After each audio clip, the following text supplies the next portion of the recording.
I'm Kevin Stokesbusy. I'm the chair of the Department of Fisheries Oceanography in the School for Marine Science and Technology.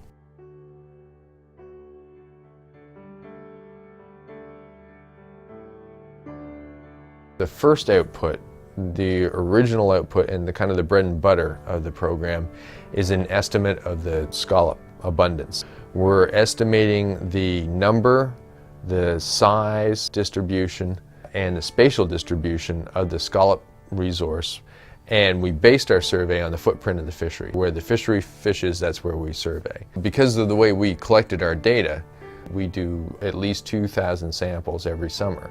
We take 4 samples at each station, so 8,000 samples each year. And that's a minimum, and we've done that since 1999, so for 10 years or more. All of a sudden, if you lay them all together, you've got a very precise map of the sea floor. By putting it together and interpreting what each of these quadrants are and linking them all together, we can create a map. And this map is our latest measurement of the sea floor. This whole set is put together in a database. And then if you really wanted to see what that data represented, so how that data was collected, it could go back to the digital still, and it can even link back to the video if you want that. You can see the raw data with every image, and that's important because right from 1999 when we started that, every image we collected, you and I could still go back and look at. You get a true understanding of what the sea floor is, not just people's interpretation of what the sea floor is, which can be biased based on their preferences. When we first started, this information was used to allow access into these closed areas. This information provided the kind of precise estimates that were needed because you needed to know exactly what was in that area, and then you could harvest 20% of it. About every 3 years, the National Marine Fisheries Service does a stock assessment where it takes a look at what they think the best science shows the abundance of the scallops are.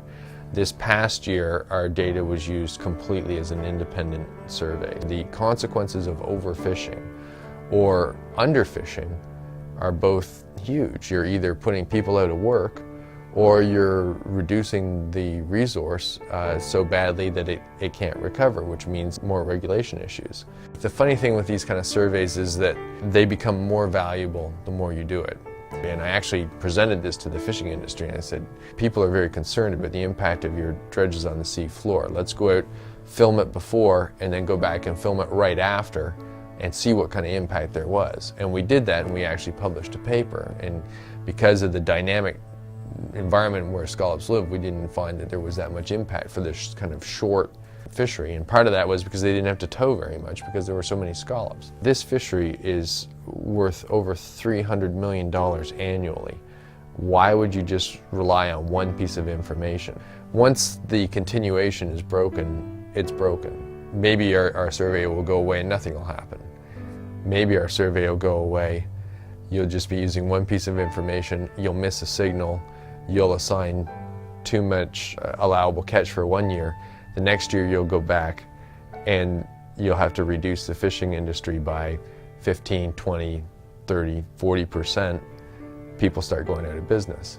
Now, how expensive is it for us to do our survey as compared to the risk of 25% of the fishing industry disappearing or overfishing? So it's a balance. This is a cooperative research program. We could not do it without the support of the fishermen and without the interest of the fishermen. So as long as they're interested in working with us, I think we'll be interested in working with them. The type of money that it takes to have 3 or 4 technicians working on this year-round, you just can't get through the traditional competitive grant process. For fisheries, there's just not that avenue. To move forward, it's either going to be congressional funds or it's going to be a combination of competitive grants and support through the industry, or we're going to have to refocus.